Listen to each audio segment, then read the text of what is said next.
ఇక్కడ నీ నామస్మరణ చేయవారందరికీ నీ సహాయం దయచేయు.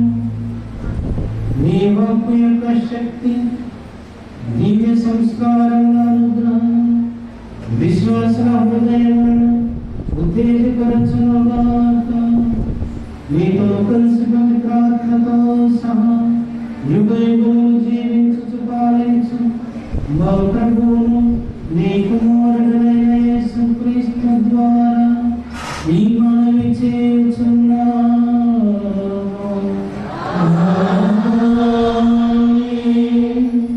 దైవ వాక్కు పీఠమును ఆశీర్వదించగా ఇప్పుడు నా పీఠాధిపతులు ఈ దైవ వాక్కు పీఠాన్ని ఆశీర్వదించదు.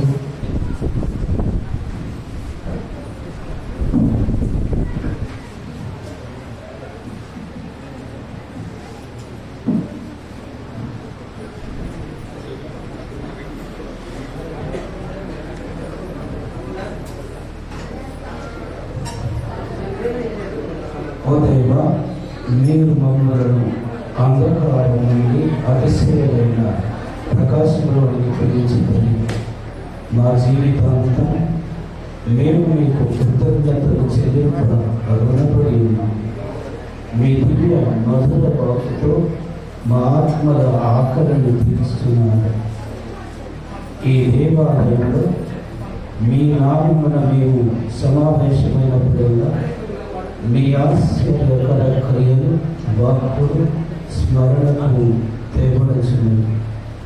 ఈ దేవాలయంలో ప్రార్థింపవచ్చినప్పుడల్లా మీ దివ్య స్తుతిని స్వరము ఆలకించి పవిత్ర ప్రేరణతో మేమందరము మీ మృదు మధుర వాక్కు ఆలకించువారిని కాక పాటించువారినిగా కూడా చేయమని ప్రతిమానుకుంటున్నాను. ఈ దివ్య వాక్కు పీఠం నుండి సత్య సువార్తను చాటు వారందరూ మేము నిత్య జీవనంలో చివరి వరకు క్రీస్తు ప్రభుని విశ్వాసంతో అనుసరించి ఆయన చూపు మార్గంలో నడుచుటకు మాకు తోడ్పడుతున్నాం. మేము మీ సజీవ వాక్యమును ప్రకటించుటకు, ఆలకించుటకు, ప్రబోధించుటకు ఉపకరించే వాక్య పీఠను దయతో ఆశీర్వదించండి. సర్వశక్తి గల సర్వేశ్వరుడు పిత పుత్ర పవిత్ర ఆత్మదయతో ఈ జీవవాక్కును ప్రకటించే పీఠమును ఆశీర్వదించి దీవించిన కాక.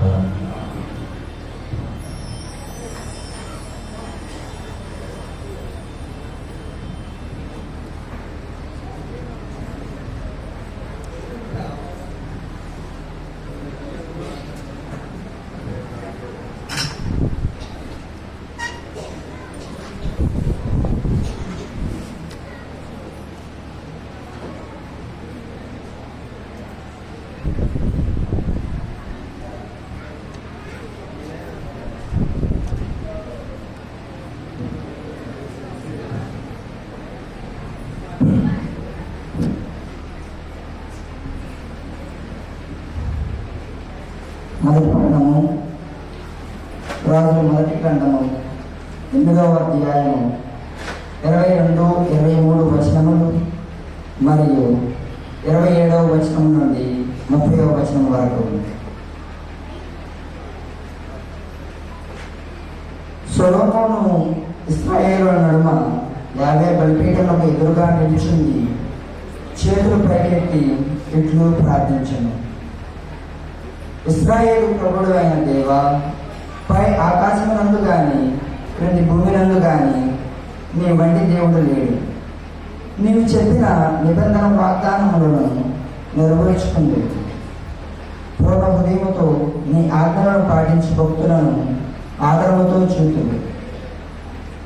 అయినను దేవుడు భూమి మీద వసించిన ప్రభు, ఆకాశ మహాకాశములు సైతము నిన్ను ఇముడ్చుకోజాలన్నా, ఇక నేను కట్టిన ఈ కొద్దిపాటి దేవాలయమున నీవు ఇముడుదువా?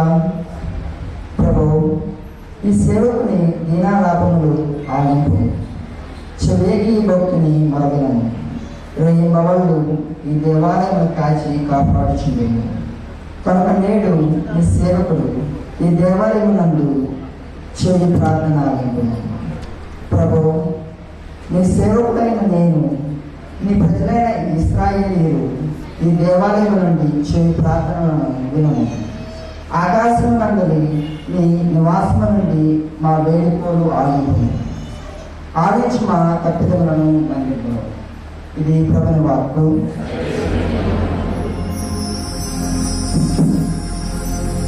సర్వశక్తిమంతుడా,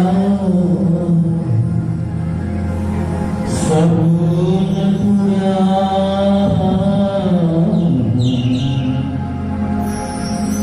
నీ ఆలయమునకు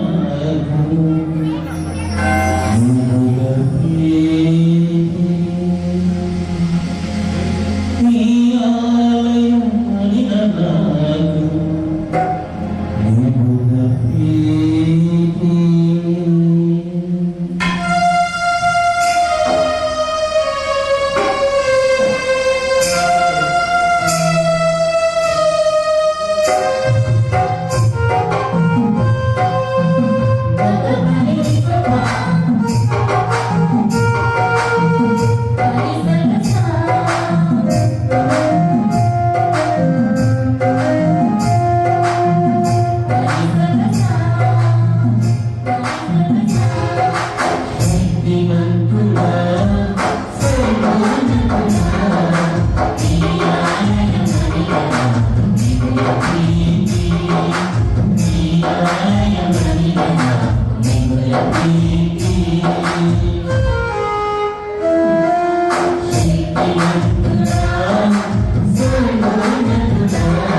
పౌలు గారు కొరింథీయులకు రాసిన మొదటి లేఖ 3వ అధ్యాయము 9వ వచనం నుండి 11వ వచనం వరకు మరియు 16, 17 వచనాలు.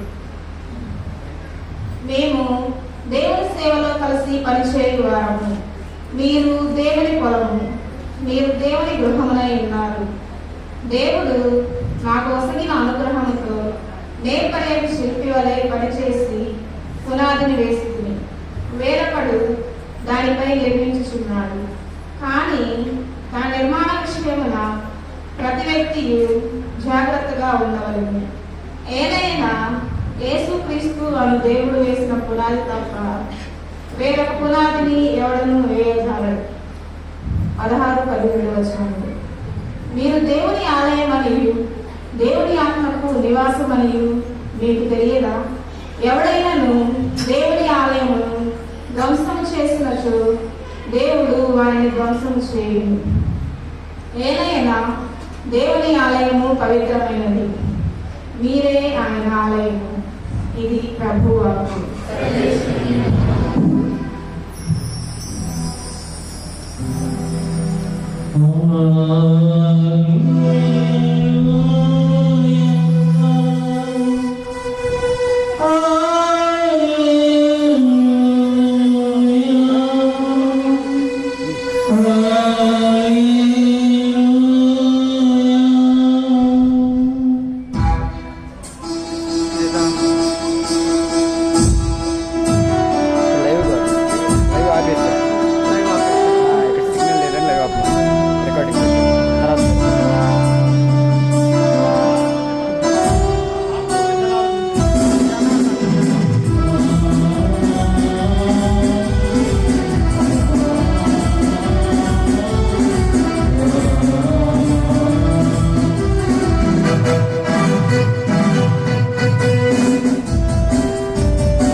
యోహాను శుభవార్త అధ్యాయము పవిత్ర వచనములు 13వ వచనం నుండి 22వ వచనం వరకు. యూదుల పాస్కా పండుగ సమీపించుచుండచే యేసు యెరూషలేమునకు వెళ్ళెను. దేవాలయములో ఎడ్లను, గొర్రెలను, పావురములను అమ్మవారిని, డబ్బులు మార్చేవారిని ఆయన చూచెను. ఆయన త్రాళ్లతో కొరడా పేని గొర్రెలను, ఎడ్లను అన్నింటినీ ఆలయము వెలుపలకు తోలిను. డబ్బులు మార్చేవారి నామములను చిమ్మి వేసి బలలను పడద్రోసెను. పావురములను అమ్మవారితో, వీరిని ఇక్కడ నుండి తీసుకుని పండు, నా తండ్రి ఇంటిని వ్యాపార గృహముగా చేయవలదు అని చెప్పాను. నీ గృహమునందు నాకు గల ఆసక్తి నన్ను దహించును అని లేఖనమునందరి వాక్యము శిష్యులకు అప్పుడు తలుపునకు వచ్చెను. యూదులు అప్పుడు ఆయనతో, నీవు ఈ కార్యములు చేయుటకు మాకు ఎట్టి గుర్తును చూపెదవు అని ప్రశ్నించేది. అందుకు యేసు, ఈ ఆలయమును మీరు పడగొట్టుడు, నేను దీనిని 3 రోజులలో నింపుదును అని వారికి సమాధానమిచ్చెను.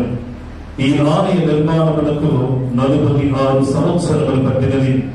నీవు దీనిని 3 రోజుల్లో నింపగలవా అని యూదులు తిరుగు ప్రశ్న వేస్తుంది.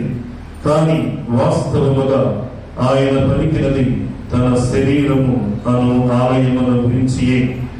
ఆయన మృతుల్లో నుండి లేచిన పిదప ఈ మాటలు శిష్యులు జ్ఞప్తికి తెచ్చుకుని వారు లేఖనమును యేసు చెప్పిన మాటను విశ్వసించేది. ఇది క్రీస్తు సువిశేషము.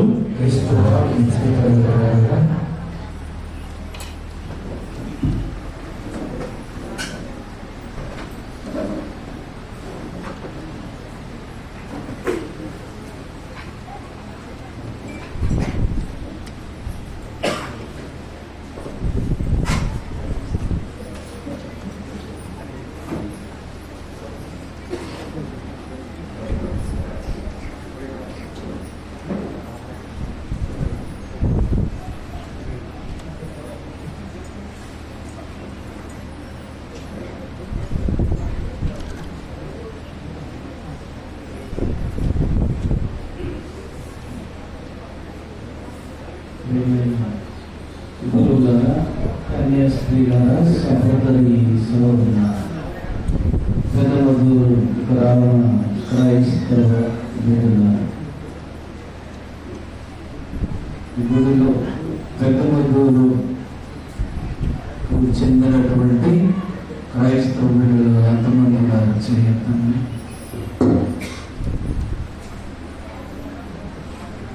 చాలా వరకు ఈ గ్రామస్తులే ఇక్కడ బయట చాలా మంది ఉన్నారు. ఈనాడు మన మధ్యలో ఏం చోటు చేసుకుంటుందో చెప్పగలరా?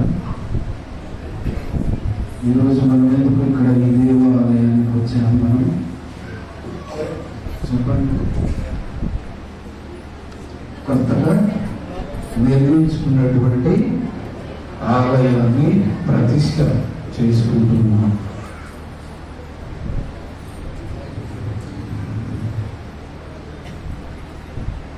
ఈ ఆలయ ప్రతిష్ట అన్నటువంటి ఒక పవిత్రమైనటువంటి సంఘటన. ఈ ఆలయాన్ని దేవుడు ప్రతిష్ట చేశారు. మనకి ప్రార్థనకి అనుకూలముగా ఆశీర్వదించారు. అందుకే మీ పెద్దమందుల గ్రామం క్రైస్తవులందరూ కలిసి ప్రణాళిక వేసుకుని ఆలోచన చేసుకుని గతంలో ఉన్నటువంటి ఒక పాత ఆలయం మనకంతగా అనుకూలంగా లేదు అన్నటువంటి ఆలోచన పదే పదే మీరు ధ్యానించి ఉంటారు, మాట్లాడుతూ ఉంటారు. ఈనాడు ఈ ఆలయాన్ని నిర్మించుకోవడానికి మరి కొన్ని సంవత్సరాల క్రితమే మీరు ఒక కళ కలిగి ఉంటారు. అదే మీ ఫాదర్ గారు చెప్పారు కదా, కళ ఈనాడు సాకారం నిజమై ఆ కళ మొట్టమొదటిగా ఎవరికన్నా చేయకుండా ఎవరు ఆలయాన్ని నిర్మించుకోవాలి ఇక్కడ అన్నటువంటి ఆలోచన ఎవరికి వచ్చింది? ఆ కళ ఎవరికి అన్నారు? గ్రామస్తుల లేకపోతే పాదరి గారా? ముందుగా ఎవరికి వచ్చింది ఆ కళ చెయ్యాలి? ఈ కళ ఎవరికి కాదా? యోసేపు గారికి వచ్చి ఉంటుంది అనుకుంటాను. బైబుల్లో ఉన్నటువంటి యోసేపు గారికి ముందుగా కళ వచ్చింది. ఆదికాండం 28వ అధ్యాయంలో మనం చదివితే అక్కడ యోసేపు గారు కలగన్నారు అన్నటువంటి సంఘటన మనకు అర్థమవుతుంది. అటు తర్వాత మీకు కళలో రాకపోయినా వాళ్ళ కర్ణాటకలు ఎక్కడున్నారు? కర్ణాటక ఫాదర్ గారికి వచ్చింది కళ. ఇందాక చెప్పారు కదా మీరు, ఆ కళ ఈనాడు అక్షరాల వాస్తవం. కళ రాగానే సరిపోదు. ఆ కళ రాగానే యాకోబు ఏం చేశాడు? దిగులు లేచి దాని మీద తైలం పోసి అభిషేకించాడు. అయ్యో, నేను ఈ ప్రాంతంలో పడుకున్నానా? ఎంత పవిత్రమైనటువంటి స్థానం ఇది, ప్రాంగణం ఇది, స్థలం ఇది. కాబట్టి నేను ఆ నిండుగా చేసుకుని పడుకున్నటువంటి ఆయన మరి ఆయన్ని నిలువుగా పెట్టి పైన అభిషేకం చేశారు.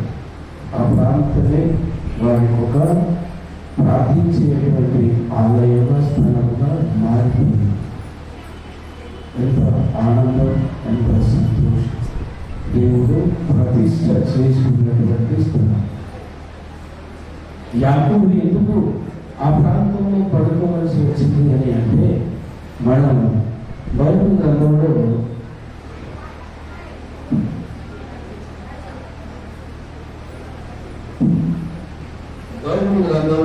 మనం చదువుకుంటామంటే 28వ అధ్యాయంలో ఇస్సాకు యాకోబును లాబాను వద్దకు పంపించాడు.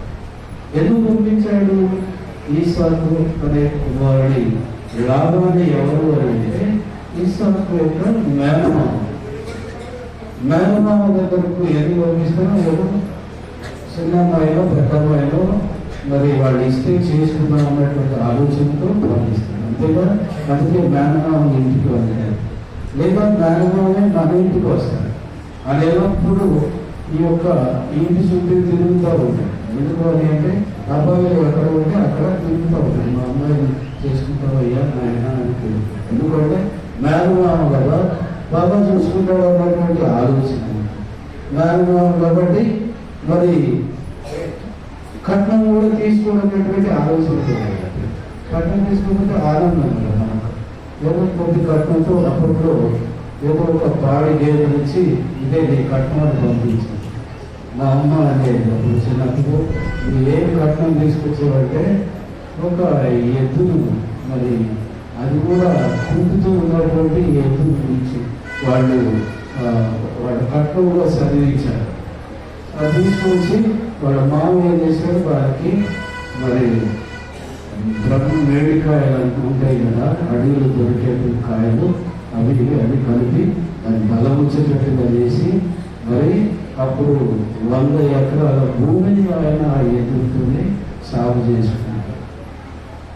ఒక గేదెని ఇస్తే ఏం సరిపోతుంది? ఈనాడు 5 లక్షలు 6 లక్షలు ఇస్తే, లేదా 10 లక్షలు ఇస్తే గొప్పవాడు. మేము కూడా మరి మీ అమ్మాయిని బాగా చూసుకుంటాం.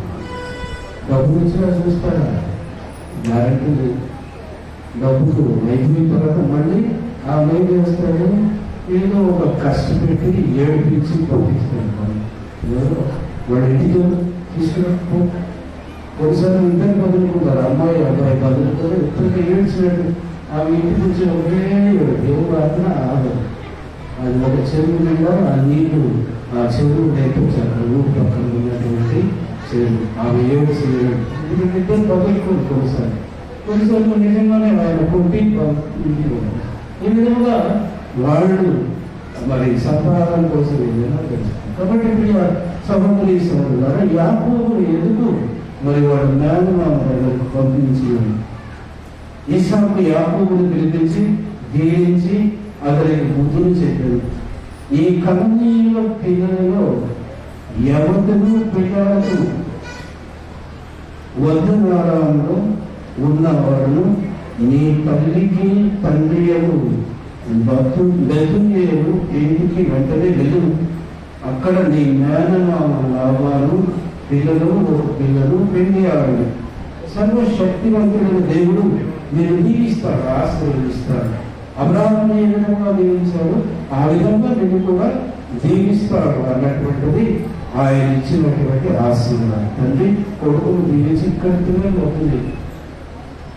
క్రైస్తవ బిడ్డలు ఒక సాంప్రదాయాలు పెరిగినటువంటి వాళ్ళు, మరి దేవుడితో భయం ఉన్నటువంటి వాళ్ళు, అటువంటి వాళ్ళ దగ్గర పిల్లలు ఎవరు ఉన్నారేమో మరి వాళ్లకు సేవ చేయి వెళ్ళు అని చెప్పి ఆయన అక్కడికి వెళితే ఆయన ఒక అమ్మాయిని మరి పెళ్లి చేసుకుని తిరిగి వస్తాడు. ఆయన ఆ దారిలో ఉన్నప్పుడు ఈ కథ అంటాడు. ఎక్కడైతే మరి యాకోబు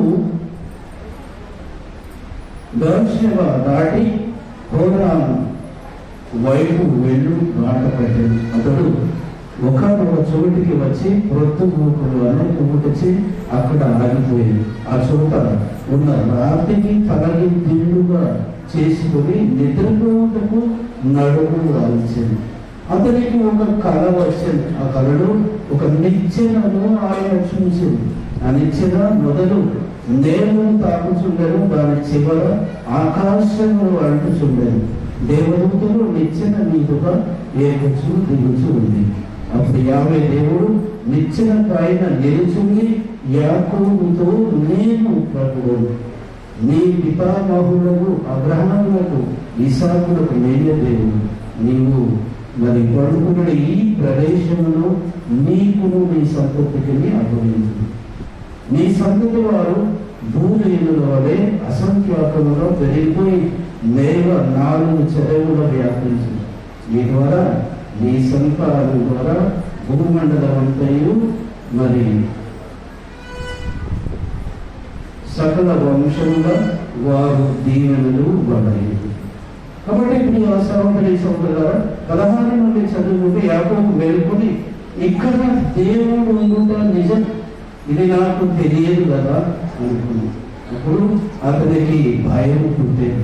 అప్పుడు ఆ ప్రాంతంలో ఎంతో భయంకరమైనది. ఈ తావు దైవ హృదయం, ఇది పరలోక ద్వారం.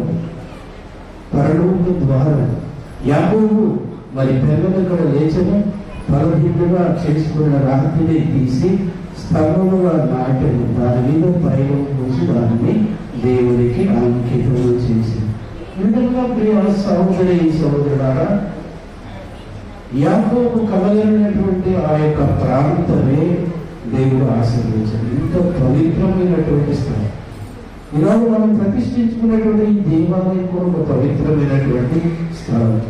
ప్రతిష్ఠ చేసిన దేవాలయం ఎవరు ఉంటారో దేవుడు ఏం చేస్తాడో ఒక దేవుడు మనల్ని ఆశీర్వదిస్తాడు, దీవిస్తాడు. కాబట్టి ప్రియ సహోదరి సహోదరులారా, మన దేశంలో ప్రపంచంలో మరి ఎన్నో గుళ్ళు వెలుస్తాయి, మరి ఎన్నో ఆలయాలు కూడా వెలుస్తాయి. ఊరికో మసీదు ఉంటుంది, గుడులు ఆలయాలు మరి ఎన్నో మరి పుట్టుకొస్తూ ఉన్నాయి. చాలని జీవితాలతో మరి బ్రతుకు బండి లాగుతున్నటువంటి మనందరం అయినా దేవుని పరిపూర్ణంగా విశ్వసిస్తూ ఉన్నాం.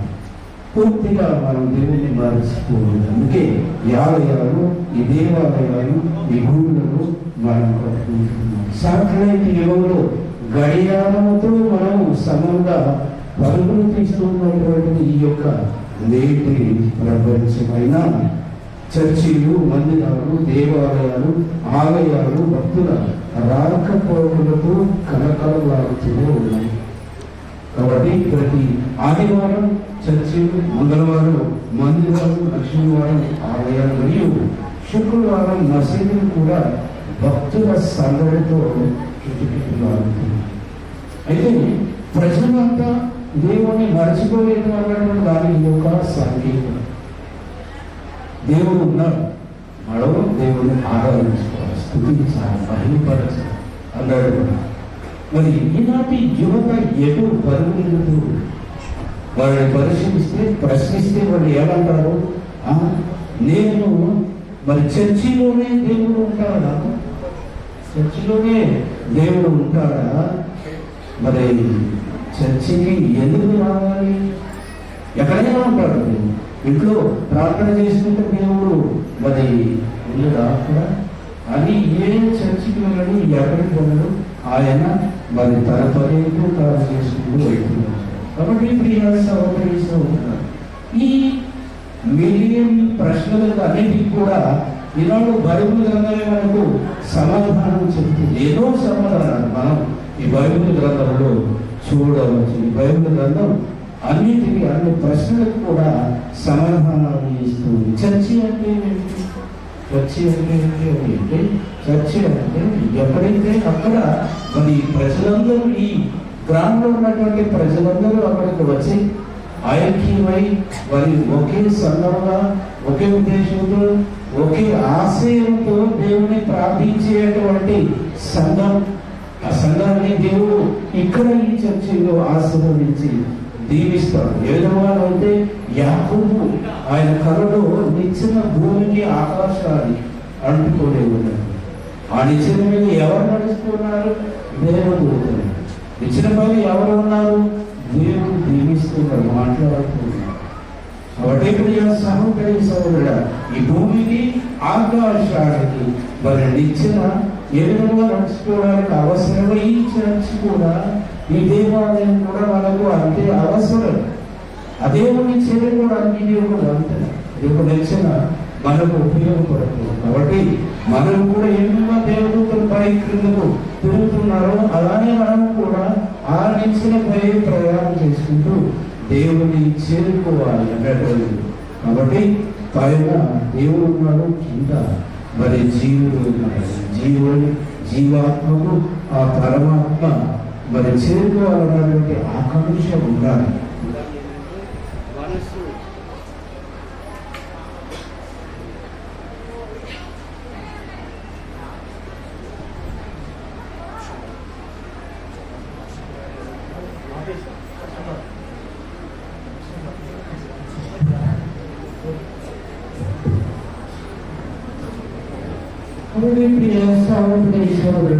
దేవుని చేరుకోవడమే వాడి యొక్క దేవుని చేరుకోవాలి అంటే మనం ఈ ఆలయంలో ప్రార్థించాలి, మంచిగా జీవించాలి. ఈ యొక్క బైబిల్ గ్రంథ మరి పట్టణానికి అనుగుణంగా మనం జీవిస్తే దేవుడు మనల్ని దీవిస్తాడు ఉన్నటువంటి ఏనాడు కూడా మనం మరచిపోకూడదు. దేవాలయం అనగా దైవ ప్రతిష్టాపన చేయబడినటువంటి ఒక స్థలం. దైవ ప్రతిష్టాపన నిర్వహించబడినటువంటి ప్రతి స్థలం కూడా ఒక ఆలయమే. ఆలయంలో దేవుడు మనకి తోడుగా ఉంటాడు. మనందరినీ అక్కడ ఎప్పుడైతే మనం సమిష్టిగా ప్రార్థించుకుంటామో, ఆరాధిస్తామో, ఆయన నమ్ముకుంటామో, ఆయన వాక్యాన్ని వింటాము, మరి దివ్య పూజ మనల్ని చూస్తామో, అప్పుడు మనకు తోడుగా ఉంటాడు, ఆశీర్వదిస్తాడు, దీవిస్తాడు, మనందరికీ శక్తి ఇస్తాడు, మన బలాలతో మనందరినీ నింపుతాడు. కౌనప్రియ సహోదరులారా, ఈ ప్రతిష్ఠ చేసినటువంటి స్థలం దేవుడు నివసించేటువంటి స్థలం అని ఈనాడు కూడా మనం మరచిపోకూడదు. కాబట్టి మరి రాజుల మొదటి గ్రంథంలో మనం తెలియజేయాలి, దేవుని వాక్కు వలన, ప్రార్థనల వలన మరి ఈ యొక్క దేవాలయము పవిత్ర సహోదరులారా, అందుకే మనం ఈ యొక్క ఆలయాన్ని ఒక పవిత్రమైనటువంటి ఆలయంగా మార్చుకుంటాం.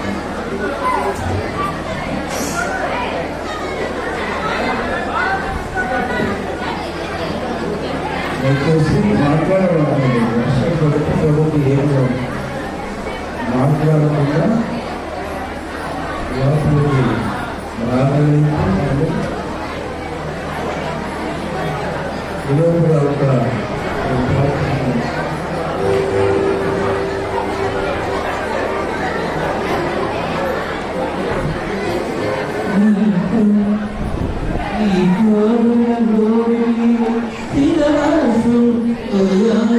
ఈ నా కోరిక నీ కోరులలో వెళ్ళు స్థిరవాసము చేయాలి నీ దీవెన పొందాలి నా కోరిక నా ప్రేమ నా రక్షణ దయచేయమా ఆశ్రయమా నా రక్షణమా దయచేయమా శక్తిమంతుడా సర్వోన్నతుడా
దయచేసి నిశ్శబ్దాన్ని పాటించండి. దేవుని ఆలయం పవిత్ర ఆలయం. దయచేసి నిశ్శబ్దాన్ని పాటించండి. దయచేసి నిశ్శబ్దాన్ని పాటించండి.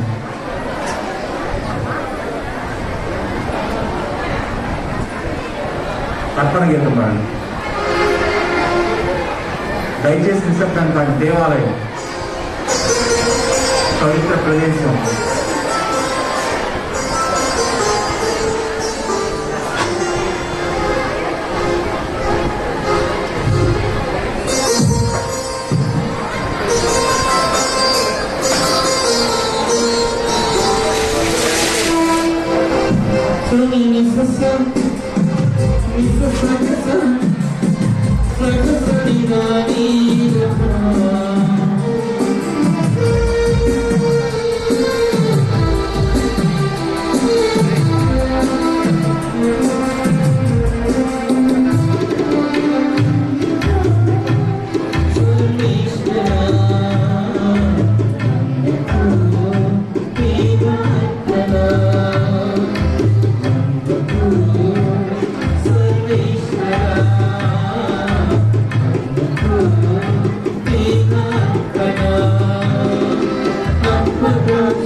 అందరూ దయచేసి నిలబడండి. అందరు నిలబడండి. పవిత్ర సమయం. ఈ కొద్దిసేపు మౌనాన్ని పాటిద్దాం. దేవుడు మనల్ని, మన కుటుంబాలను, మన సంఘాలను ఆశీర్వదించాలని ప్రార్థిద్దాం. మౌనాన్ని వహించండి దయచేసి. సహోదరి సహోదరులారా, దేవుడు మీరు అర్పించుతున్న సర్వశక్తి గల సర్వేశ్వరులకు అంగీకారమైనట్టుగా ప్రార్థించండి.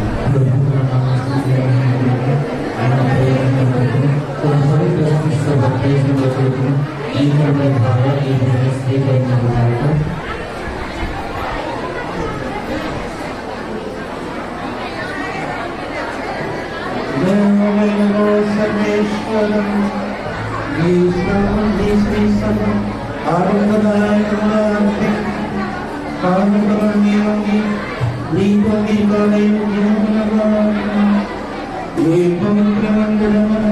సమావేశమైన మీ ప్రజలందరూ వేదిక రహస్యములను నిత్య రక్షణములను పొందుదును. ఈ మనవి చేయించున్నాను.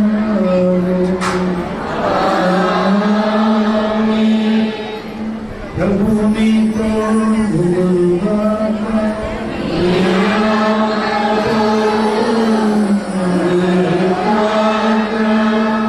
మీ మనస్సులను ఉన్నతమునకు కృపణి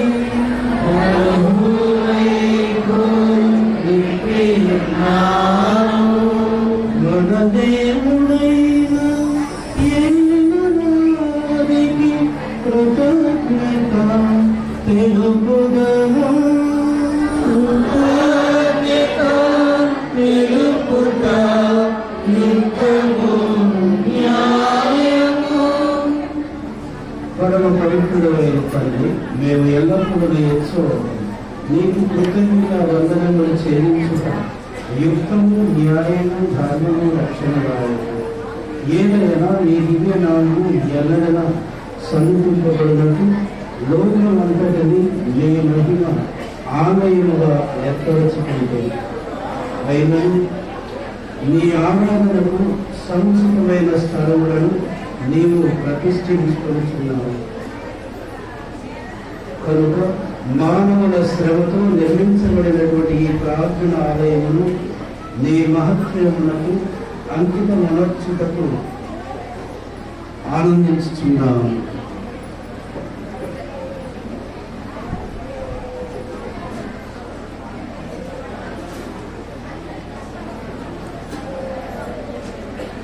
ఇది నిజమైన ఆలయ పరమ రహస్యమును సూచించుతున్నది.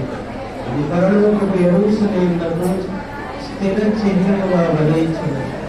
ఏలయనా కన్యమాతను జనించిన నీ కుమారుడి శరీరము నీ ఆలయముగా నీకు ప్రతిష్ఠించబడినది.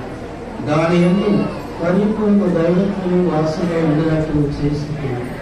క్రీస్తు మూలరాయిగా నుండి అపోస్తలుల పునాదిపై నీవు శ్రీసభను పవిత్ర నగరముగా నిర్మించింది.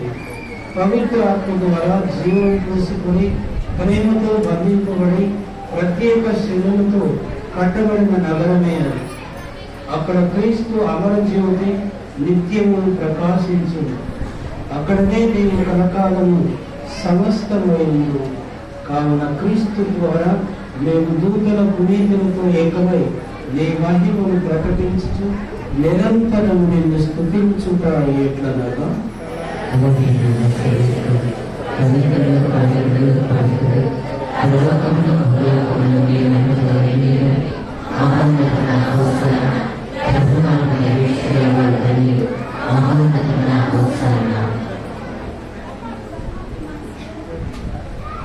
ప్రభువా, నువ్వు నిజముగా పవిత్రుడు, సర్వ పవిత్రతకు మూర్తయు నీవే.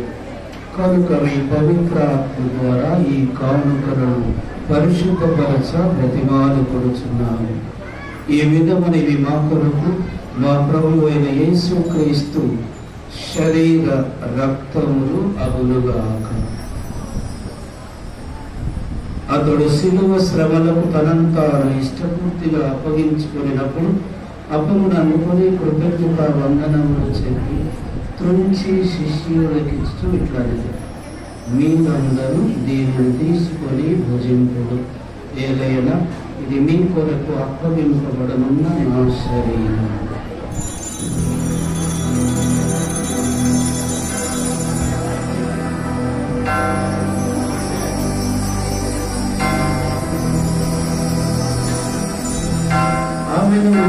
భోజనానంతరం పాత్రమునందుకొని మరణ కృతజ్ఞత వందనములు చెప్పి శిష్యులకు ఇచ్చుకుంటాడు. మీరందరూ దీనిని తీసుకొని దీని నుండి పానం చేయు. ఏలైనా ఇది నూతన నిత్య నిబంధన యొక్క నా రక్తపు పాత్ర. ఇది మీ కొరకును అనేకుల కొరకును పాప పరిహారమునకై ధారపోయబడు. దీనిని నా జ్ఞాపకార్థము చేయు.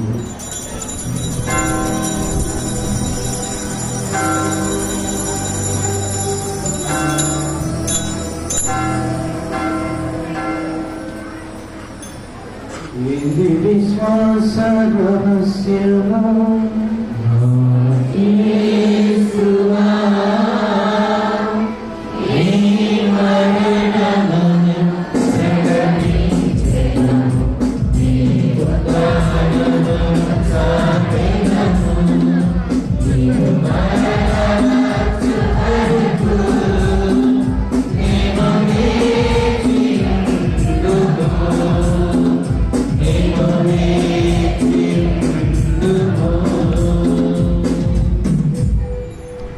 తండ్రి క్రీస్తు మరణమును పునరుద్ధారమును స్మరిస్తూ జీవనవశము ఈ అర్థమును రక్షణ పాత్రమును మీకు సమర్పిస్తున్నాను. మీ సముఖమున నిలిచి మీకు పరిచర్య చేయటకులను పాత్రులుగా చేసినందుకు మీకు వందనములు తెలుపుతున్నాను.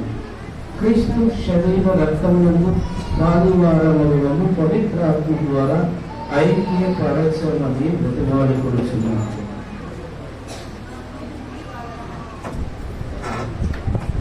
ఏలిన వారా ప్రపంచమంతటా వ్యాపించి ఉన్న శ్రీ సభను జ్ఞాపకముచ్చుకొనము.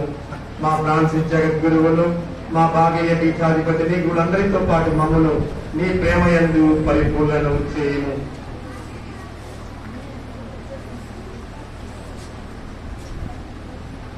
ఉత్తానం ముందు ఉన్న మిగతా చనిపోయిన మా సహోదరి సహోదరులను నీ కనికరమందు చనిపోయిన వారందరినీ జ్ఞాపకం ఉంచుకోను.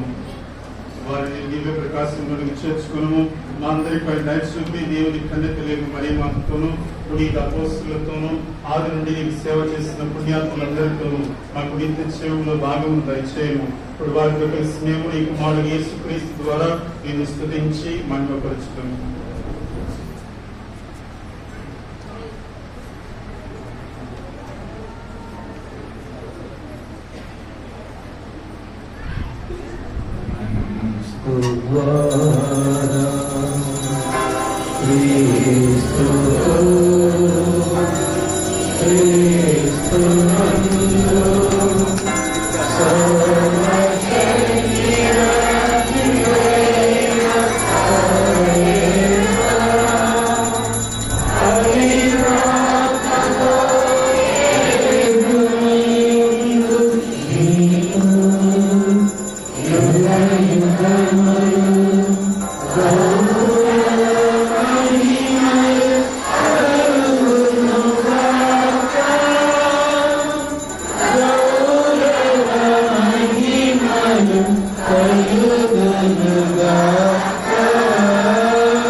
మన రక్షకుడు ఇచ్చిన పరమోపదేశం అనుసరించి ప్రార్థింప సాహసి.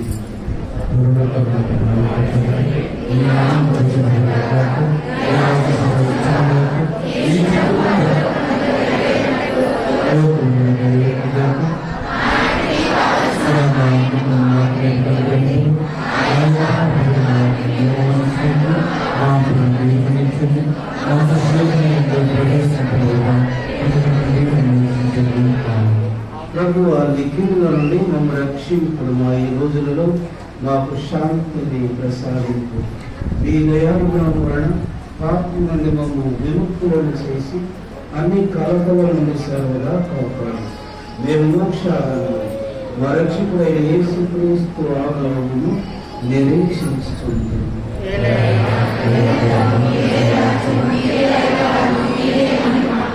శాంతిని మీకు అనుగ్రహిస్తున్నాడు, శాంతిని మీకు ఇస్తున్నాను అని మీ అపుస్తులతో వచించిన ప్రభు అయిన యేసుగా మా పాపములను లెక్కింపక మీ శ్రీ సభ విశ్వాసమును వీక్షింపండి. మీ చిత్త ప్రకారం ఈ సభకు శాంతిని ఐక్యతను అనుగ్రహింపు. యుగ యుగమును జీవించుతూ పరిపాలించు ప్రభువా. ప్రభు శాంతి ఎల్లప్పుడూ మీ అందరితో ఉండదుగా. ఒకరికొకరు సమాధానములు తెలుపుతుంది.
సర్వేశ్వరుని గొర్రెపిల్లలు లోక పాపములను పరిహరించి ప్రభు గొర్రెపిల్లవి పిలువబడిన మనం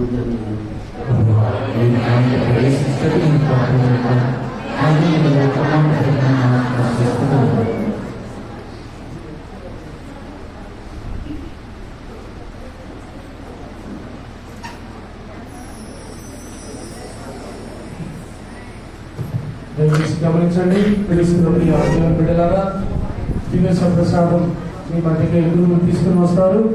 గతంలో స్వీకరించిన వారు మాత్రమే దివ్య ప్రసాదాన్ని స్వీకరించాలి. మిగతా వాళ్ళందరూ కూడా మీ ప్రదేశాల్లో ఉంటూ భక్తియుతంగా ప్రార్థించమని కోరుతున్నాను. దయచేసి గమనించండి. గురువులు కూడా దానిచ్చినట్లయితే మీ మధ్యకి వస్తారు. సంఘ పెద్దలు సహకరించగలరు. కేవలం కథోలికులు మాత్రమే దివ్య ప్రసాదాన్ని స్వీకరించగలరని మీకు తెలియజేస్తూ ఉన్నాం.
మా జీవితంలో మా తోడు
దేవా దేవా నీ మేలు మరువనయ్యా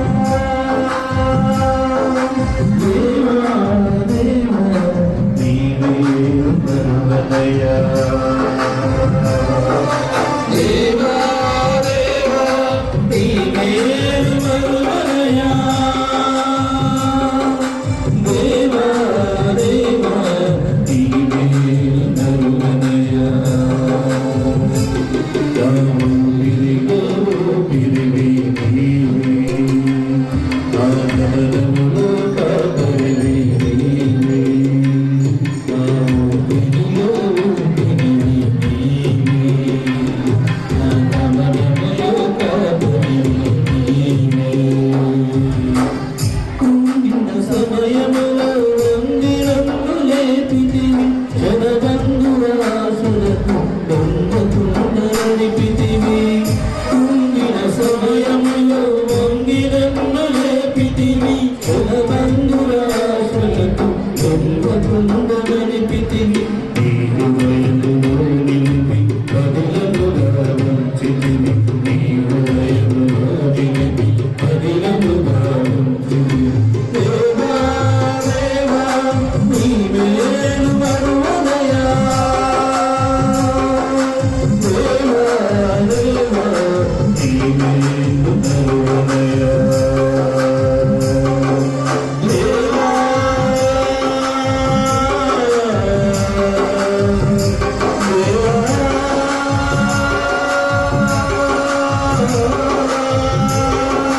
దేవా దేవా నీ మేలు మరువనయ్యా దేవా దేవా నీ మేలు మరువనయ్యా నీ మేలు మరువనయ్యా నీ మేలు మరువనయ్యా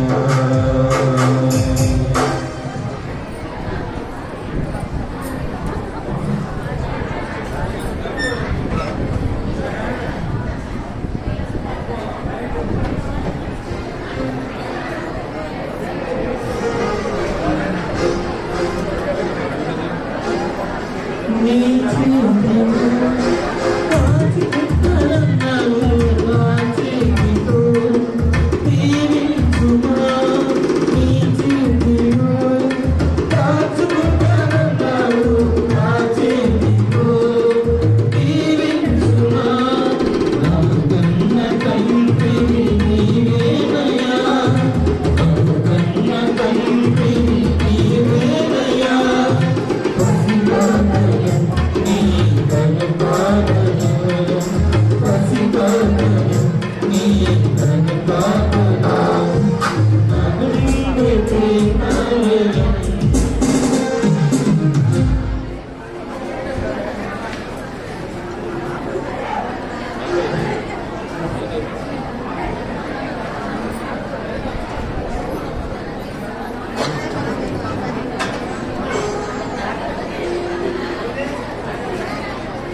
దయచేసి గమనించండి.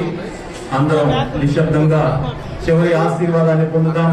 అటు పిమ్మట మన పీఠాధిపతులను ఘనంగా సన్మానించుకుందాం. అందరూ కొద్దిసేపు ఓపిక పట్టి ఈ యొక్క కార్యక్రమంలో పాల్గొనవలసిందిగా కోరుతూ అందరూ నిశ్శబ్దాన్ని పాటించండి. దయచేసి నిశ్శబ్దాన్ని పాటించి దేవుని ఆశీర్వాదాన్ని పొందుదాం. ప్రార్థించుదాం. దయామయుడైన సర్వేశ్వర, మేము ఇప్పుడు స్వీకరించిన పవిత్ర వరముల ద్వారా నాయకుని సత్యమును వచ్చిన జ్ఞానమును పెంచి ఫలితముగా నీ పవిత్ర ఆలయంలో సదా నిన్ను ఆరాధించుకుందాం. నీ దివ్య సన్నిధిలో పునీతులందరితో పాటు నీ మహిమలో భాగస్థులందరూ మా ప్రభు అయిన క్రీస్తు ద్వారా ఈ మనవిని చేయించున్నాము. ప్రభువు మీతో ఉండునుగాక. మీ ఆత్మతోను ఉండునుగాక.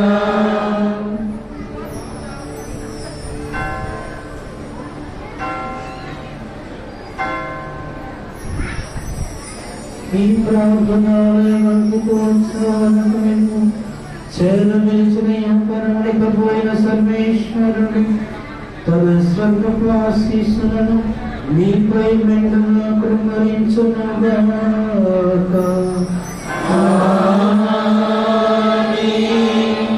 అన్ని తాములకు చెదరిపోయిన పలు బిడ్డలను తన కుమారుని ఎందుకు చేరదీయం తలపెట్టిన సర్వేశ్వరుడు మీకు తన ఆలయముగాను పవిత్రాత్మ నివాస స్థలముగా రూపొందించుదురుగాక.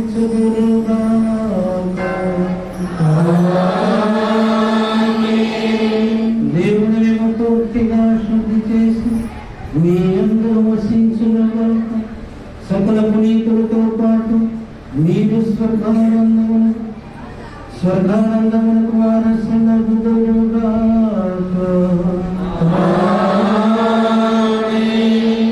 సర్వశక్తి గల సర్వేశ్వరుడు పితా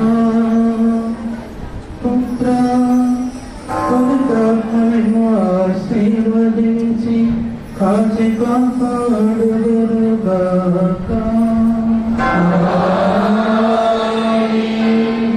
సమాధానముతో వెళ్ళి క్రీస్తు ప్రేమలో జీవించండి.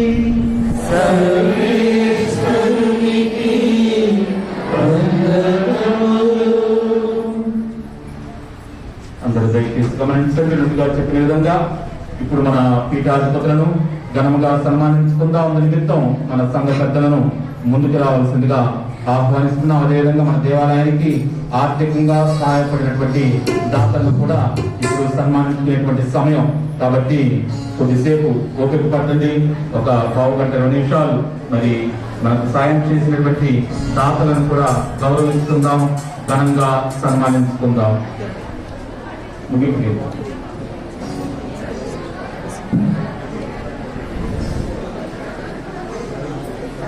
వాళ్ళని